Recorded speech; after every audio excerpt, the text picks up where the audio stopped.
नमस्कार. मराठी भाषा विश्व या माझ्या युट्यूब चॅनलमध्ये आपल्या सर्वांचं पुन्हा एकदा स्वागत.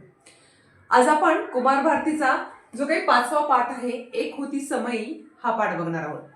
चला तर मग सुरू करूया.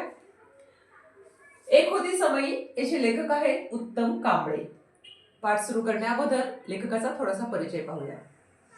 उत्तम कांबळे हे प्रसिद्ध लेखक, श्राद्ध, अस्वस्थ नायक, शेवटून आला माणूस इत्यादी कादंबऱ्या, रंग माणसांचे, कथा माणसांच्या, कावळे आणि माणसं, न दिसणारी लढाई, परत्या इत्यादी कथासंग्रह, थोडंसं वेगळं, फिरस्ती, जगण्याच्या जळत्या वाटा, पावलानेच बनते वाट इत्यादी ललित लेखन, 5व्या बोटावर सत्य, किनाऱ्यावरचा कालपुरुष, खूप दूर पोहोचलो आपण इत्यादी कविता संग्रह प्रसिद्ध. त्यांचे आई समजून घेताना हे पुस्तक लोकप्रिय आहे. साहित्य निर्मितीसाठी तसेच पत्रकारितेसाठी विविध पुरस्कारांनी त्यांचा सन्मान झालेला आहे. आता या पाठामध्ये त्यांनी आदिवासी भागामध्ये पूर्व प्राथमिक शिक्षणाची गंगा ज्यांनी घरोघरी पोहोचवलेली आहे आणि त्याच्यासाठी त्यांनी आपलं अवघं आयुष्य जे आहे ते पणाला लावलंय, अशा समाजसेविका, शिक्षण तज्ञ अनुताई वाघ यांच्या कार्याचा परिचय आपल्याला थोडक्यामध्ये दिलेला आहे. आणि हा जो काही पाठ आहे, हा पाठ डोंगरासाठी काही फुले हे त्यांचं जे काही पुस्तक आहे उत्तम कांबळेंचं, त्याच्यामधून हा छोटासा भाग घेतलेला आहे. चला तर आपण प्रत्यक्ष पाठाला सुरुवात करूया. काही माणसं वादळ झेलतात आणि पचवतात, पुढं विशाल सागराचं रूप धारण करतात. काही माणसं वादळामुळे कोलमडून पडतात, तर काही माणसं वादळ पचवण्याचे धडे दुसऱ्याला देतात. आयुष्यभर आदिवासींसाठी डहाणू जवळील कोसबाडच्या टेकडीवर ज्ञानयज्ञ तेवत ठेवणाऱ्या थोर समाजसेविका आणि शिक्षण तज्ञ अनुताई वाघ यांचा समावेश यापैकी पहिल्या श्रेणीत करावा लागेल. पहिल्या श्रेणीत म्हणजे कुठल्या श्रेणीमध्ये? तर लोकांसाठी आयुष्य वेचणार त्याच्या काही अनुताई वाघ आहेत. यांनी आदिवासी भागातील विद्यार्थ्यांच्या शिक्षणाचा विडा उचलला होता आणि आयुष्यभर त्यांनी या विद्यार्थ्यांच्या शिक्षणासाठी जी काही त्यांच्या गावापर्यंत किंवा त्यांच्या त्या पाड्यापर्यंत शिक्षणाची गंगा पोहोचली नव्हती, तिथपर्यंत ती शिक्षणाची गंगा पोहोचवण्यासाठी आणि ती अविरत चालण्यासाठी जे काही परिश्रम केलेले आहेत, जे काही प्रयत्न केलेले आहेत, ते प्रयत्न या पाठामध्ये सांगितलेले आहेत.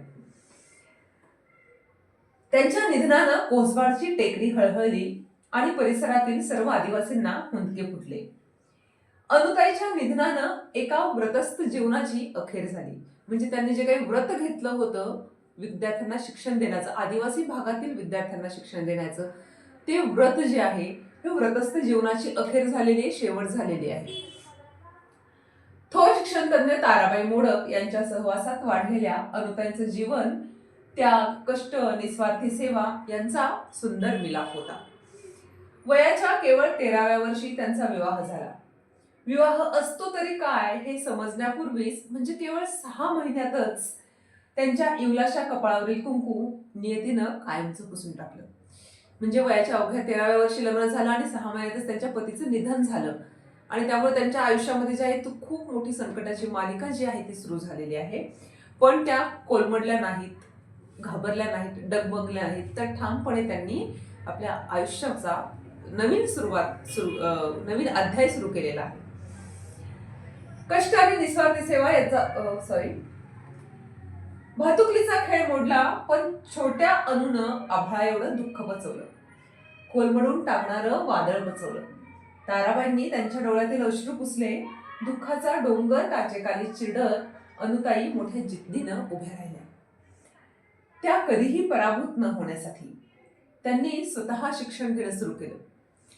म्हणजे वयाच्या 13व्या वर्षी त्यांचं लग्न झालं होतं, त्यामुळे त्यांचं शिक्षण थोडंसं थांबलं असेल किंवा त्यांचं फारसं शिक्षण नसेल, पण त्यांनी अगोदर स्वतःच्या पासून शिक्षणाला सुरुवात केली. जसं सावित्रीबाई फुले आणि महात्मा फुले यांनी ज्यावेळेस स्त्री शिक्षणाची सुरुवात केली, त्यावेळेला महात्मा फुले यांनी अगोदर सावित्रीबाई फुलेंना शिक्षित केलं आणि त्यानंतर मुलींना शिक्षण देण्याचा प्रयत्न केला. त्याच पद्धतीने इथं सुद्धा अनुताई वाघ यांनी ताराबाई मोडक यांच्या मार्गदर्शनाखाली आधी स्वतः शिक्षण घेतलं आणि नंतर या शिक्षणाची गंगा जी आहे ती आदिवासींपर्यंत पोहोचवण्याचा प्रयत्न केला. त्या कधीही पराभूत न होण्यासाठी त्यांनी स्वतः शिक्षण घेणं सुरू केलं. बाहेरून अभ्यास करून त्यांनी पदवी मिळवली. समाज व्यवस्थेत पिचलेल्या असंख्य आदिवासींच्या घरोघरी ज्ञानगंगा नेण्याचं व्रत स्वीकारलं. ग्राम बाल शिक्षा केंद्रानं सुरू केलेल्या पूर्व प्राथमिक शाळेत कार्यकर्ती म्हणून कामाला प्रारंभ केला आणि ताराबाईंच्या निधनानंतर त्या संस्थेच्या संचालक झाल्या. ही जे काही ग्राम बाल शिक्षा केंद्र होतं हे ताराबाई मोडकांनी सुरू केलेलं होतं. या केंद्रावरती त्यांनी सुरुवातीला काम सुरू केलं आणि ताराबाई मोडकांच्या निधनानंतर त्यांनी स्वतः त्या संचालिका बनल्या या संस्थेच्या. ताराबाईंच्या रोपट्याचं त्यांनी पुढे वटवृक्षात रूपांतर केलं. वेगवेगळ्या कल्पना, शिक्षणासाठी वेगवेगळी क्षेत्र आणि सातत्याने नवनवीन प्रयोग ही त्यांच्या कामाची त्रिसूत्री होती. भाकरीच्या शोधात आयुष्य गमावणाऱ्या आणि दारिद्र्याचा शाप कपाळावर घेऊन फिरणाऱ्या असंख्य आदिवासी बालकांना अनुताईंनी आपल्या कर्तृत्वाच्या पंखाखाली आश्रय दिला. ही आदिवासी लोक जे आहेत त्यांच्यापर्यंत शिक्षण पोहोचत नसतं. त्यांच्या आयुष्यामध्ये कायम एकतर पोटाचा प्रश्न असतो की 2 वेळच्या जेवणाची त्यांना भ्रांत असते आणि त्यांचं दारिद्र्य जे शिक्षण नाहीये म्हणून नोकरी नाही म्हणून पैसा नाही आणि 18 विश्व दारिद्र्य त्यांच्या जणू काही कपाळी हा शाप लिहिलेला असतो. आणि अशा लोकांच्या शिक्षणासाठी अनुताई वाघ यांनी प्रयत्न सुरू केलेले आहेत.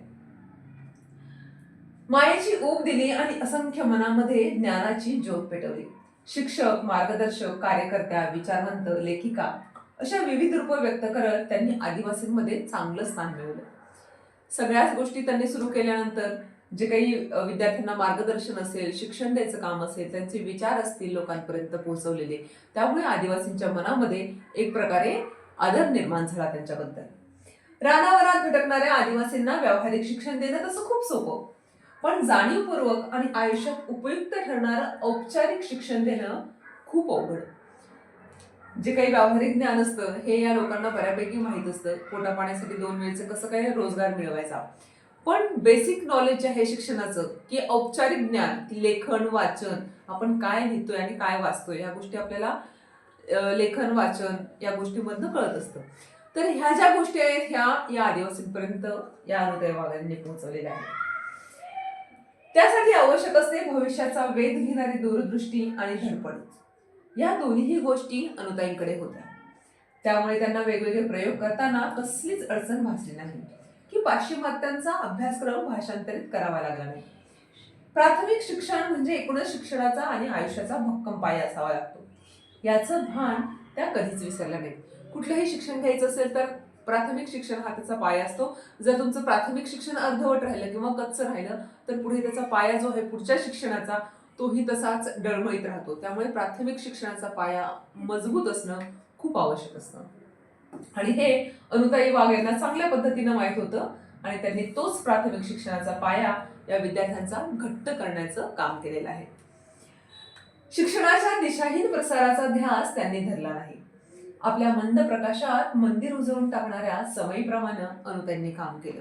खूप अगदी झगमगीत त्यांचा प्रकाश नव्हता, त्यांचं काम नव्हतं, पण अगदी मंद म्हणजे छोट्या छोट्या गोष्टींमधून, छोट्या छोट्या प्रयोगांमधून त्यांनी हे शिक्षण सुरू केलेलं आहे. त्यामुळे त्यांचा जे काही प्रवास आहे या प्रवासाला मंदिरामधला समयीचा प्रकाश असं म्हटलं जातं. प्रसिद्धीचा झगमगाट मिळवण्याचा हव्यास त्यांनी कधी धरला नाही, कारण त्या आणि त्यांचं कार्यच स्वयंप्रकाशित होतं.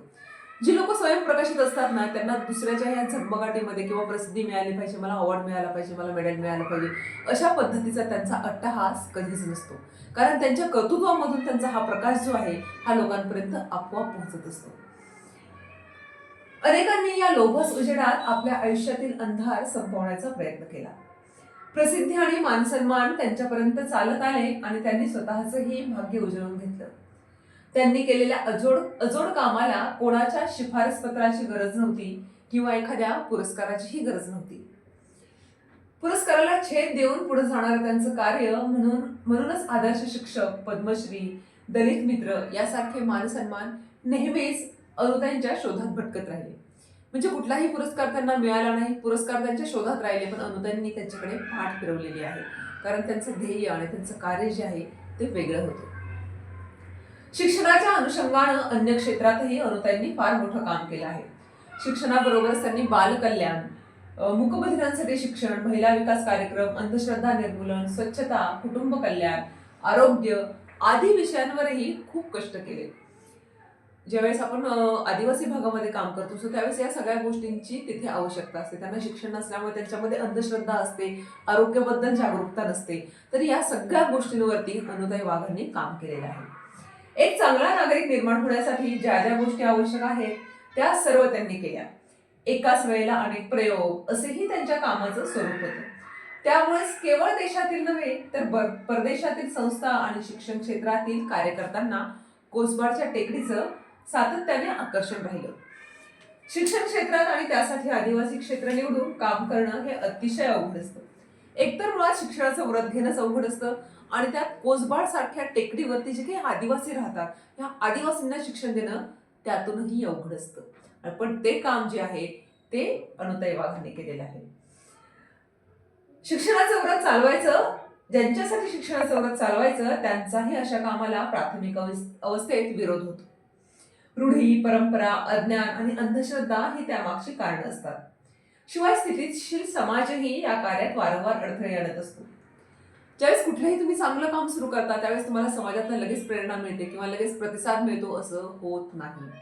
कायम तुम्हाला अगोदर त्याचा विरोध स्वीकारावा लागतो. जसं सावित्रीबाई फुले यांना विरोध झाला, त्यांच्या अंगावर शेण फेकण्यात आलं, दगड फेकण्यात आलं, खरकटं पाणी फेकण्यात आलं, खूप विरोध झाला. पण आज आपण या सावित्रीबाईंचा जयंती साजरी करतो, पुण्यतिथी साजरी करतो आणि स्वतःला या सावित्रीच्या लेकी म्हणून घेतो.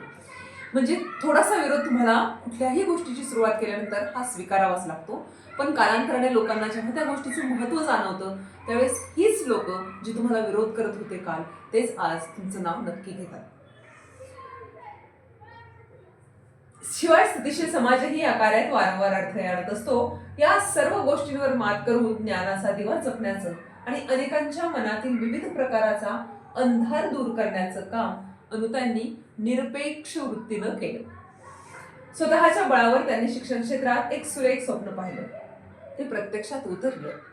कधी झाडाखाली, कधी गोठ्यात, कधी बोडक्या माळावर, तर कधी झोपडीत वर्ग चालवून त्यांनी मोठ्या जिद्दीनं ज्ञानप्रसार केला. ज्ञानाचा दिवा घरोघरी लावला.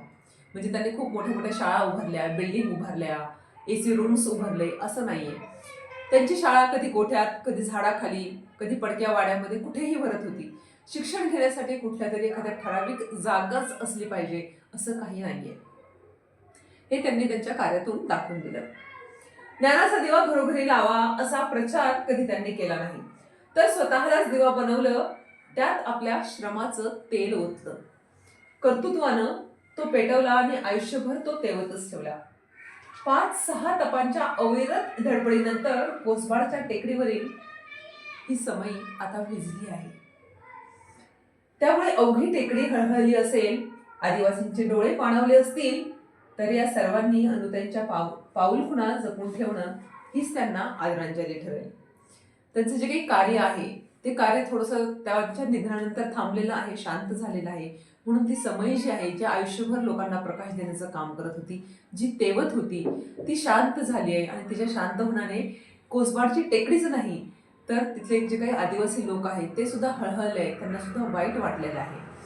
पण त्यांनी अनुताई वाघांचं जे काही काम आहे, जे काही कार्य आहे शिक्षणाची, जे काही गंगा वाहण्याचं काम केलेलं आहे, ते काम असंच पुढे चालू ठेवून ही या अनुताई वाघांना एक मोठी श्रद्धांजली ठरेल असं या ठिकाणी आम्हाला सगळ्यांना वाटतं. हा पाठ जो आहे, हा पाठ या ठिकाणी संपलेला आहे. या पाठाचा स्वाध्याय आणि पुढच्या अजून अशाच पाठांसाठी, स्पष्टीकरणासाठी माझं YouTube चॅनल पाहत राहा. लाईक करा, शेअर करा, कमेंट करा. धन्यवाद.